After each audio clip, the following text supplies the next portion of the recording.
Paz e misericórdia, seja muito bem-vindo, muito bem-vinda aqui à nossa série a respeito das obras de misericórdia. Hoje o nosso último vídeo, graças a Deus. Não graças a Deus que a gente não vai se ver, vamos ter outra série, se Deus quiser, né? Mas graças a Deus estamos encerrando este ciclo, tá legal?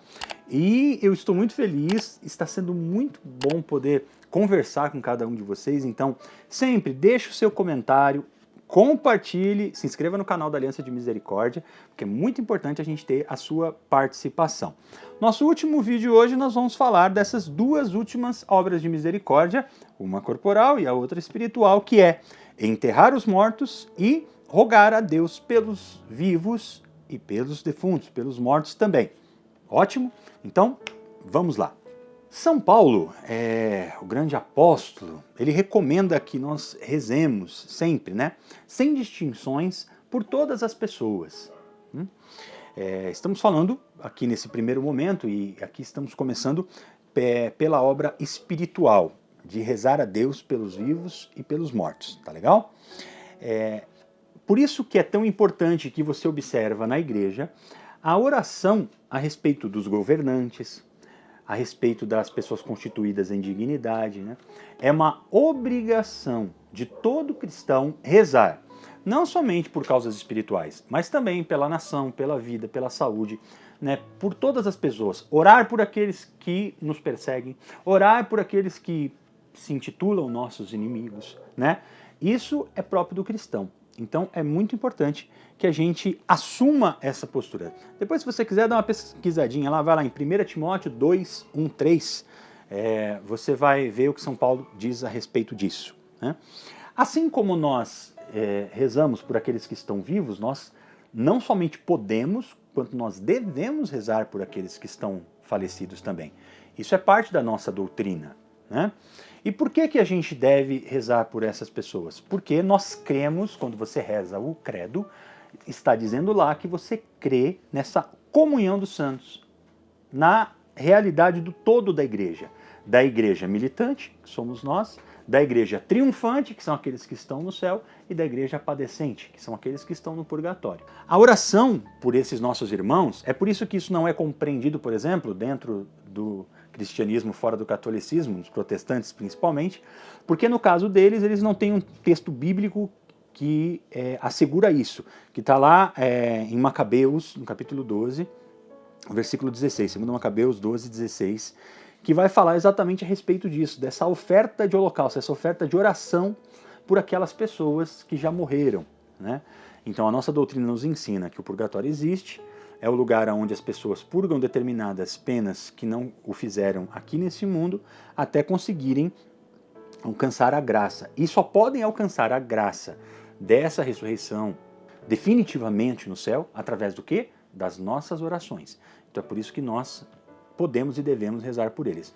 Mas como eles já estão salvos, porque o purgatório já é salvação, quem está no purgatório não vai para o inferno mais, de jeito nenhum, só pode ir para o céu, né? Eles também intercedem e podem rezar por cada um de nós. Essa é uma realidade. E é uma obra de misericórdia muito importante e que é o princípio do dom da intercessão, por exemplo, né?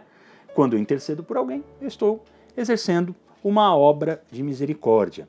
É importante saber que essa oração ela precisa ser feita com fé, com esperança, né? Com o coração, do fundo do nosso coração. Rezamos uns pelos outros, pelos vivos, pelos falecidos, assim nos ensina essa obra, entendendo o quê? Entendendo a minha participação na vida de cada uma dessas pessoas também. Nós somos um só corpo. Então, Cristo é a cabeça e nós somos esse corpo que é a igreja.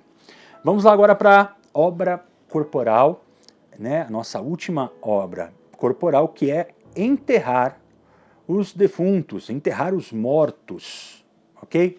Por que nós devemos enterrar os mortos e por que isso é uma obra de misericórdia? Bom, primeiro, porque o corpo é sagrado.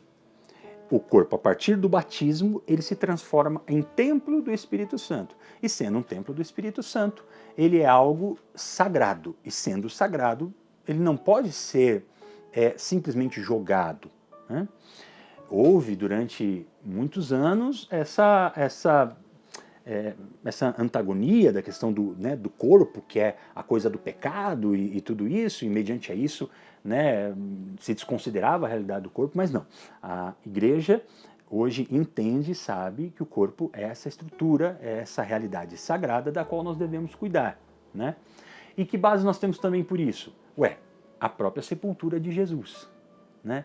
Jesus que morre na cruz e José de Arimateia vai lá, pede o corpo de Jesus para que possa ser sepultado, para que possa ser guardado, né? Então, o corpo, essa realidade sagrada, né? Existe também, dentro dessa linha da compreensão da Escritura, aquela compreensão desde lá do Antigo Testamento, que é aquela ideia do pó viestes, ao pó voltarás. Então, essa dignidade dada ao corpo, ela precisa passar por essa compreensão do sagrado. E aí, por exemplo, hoje existem muitas pessoas que dizem aquele negócio, né, assim, mas então eu posso cremar? Pode incinerar, né? Durante muito tempo a igreja foi contrária a essa posição. Hoje a posição da igreja é diferente a respeito disso. Por quê? Eu explico. É muito simples. Quando surgiu essa ideia, né, da incineração dos corpos, isso estava ligado diretamente com aquilo que a igreja não quer, que é a desvalorização daquele corpo. Então o corpo não serve para nada mesmo. Você vai lá, queima, pega aquele negócio tudo, joga fora. Então qual que é a indicação da igreja hoje? Pode fazer a incineração? Pode. Desde que, então, depois aquelas cinzas, elas também sejam enterradas com dignidade, né? Exatamente por aquilo que nós já explicamos. Porque o corpo é um templo do Espírito Santo. É isso aí? Vamos lá! Hoje também tem lição de casa. Tá achando que é só porque é o último vídeo a gente vai ficar assim de bobeira? Não, não, não, não, não, não, não. Aí você vai falar assim, meu Deus do céu, o Júlio vai mandar eu enterrar alguém. Não, não vou. Não é esse o nosso propósito de hoje, não. Tá legal? Porque nós também, irmãos, temos compromissos importantes nesse contexto a respeito da vida de oração. E os dois propósitos de hoje tocam isso, tá bom?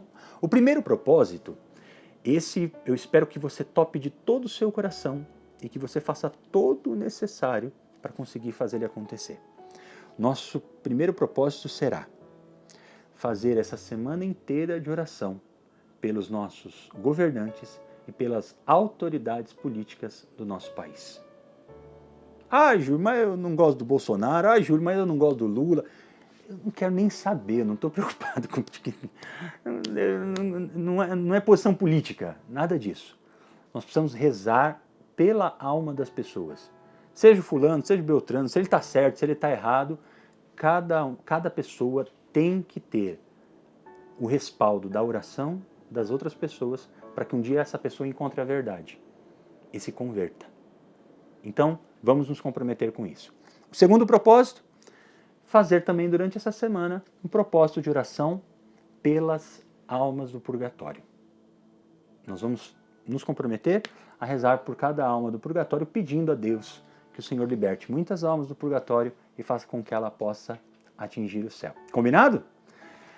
Mas eu queria ainda fazer, dentro desse propósito, nós vamos deixar aqui para você nesse vídeo, porque nós, na Aliança de Misericórdia, temos uma frente que acredita muito na possibilidade de uma modificação política no nosso país, que a honestidade seja a base de tudo, que se chama Rede pelo Bem. Pessoas de boa vontade, políticos, pessoas que tenham vocação política para verdadeiramente mudar a realidade do nosso país. E a nossa oração da semana pelo Brasil e pelos nossos governantes vai ser a oração dos nossos irmãos da Rede pelo Bem, que nós vamos disponibilizar para você nas redes sociais da Aliança de Misericórdia, porque você está vendo que a gente também está movimentando as obras de misericórdia por lá. Muito obrigado pela sua participação nessa série ao longo de todas essas semanas, foi maravilhoso estar com você aqui. A série acabou, você continua fazendo seus comentários, eu continuo respondendo seus comentários, como me comprometi com você, não vou falhar nisso não. Muito obrigado mesmo, tá bom? E por favor, compartilhe, curta, faça de fato o seu comentário e se inscreva no canal da Aliança de Misericórdia. Aqui nesse canal você tem muita coisa boa, muita coisa maravilhosa com que você pode se abastecer espiritualmente.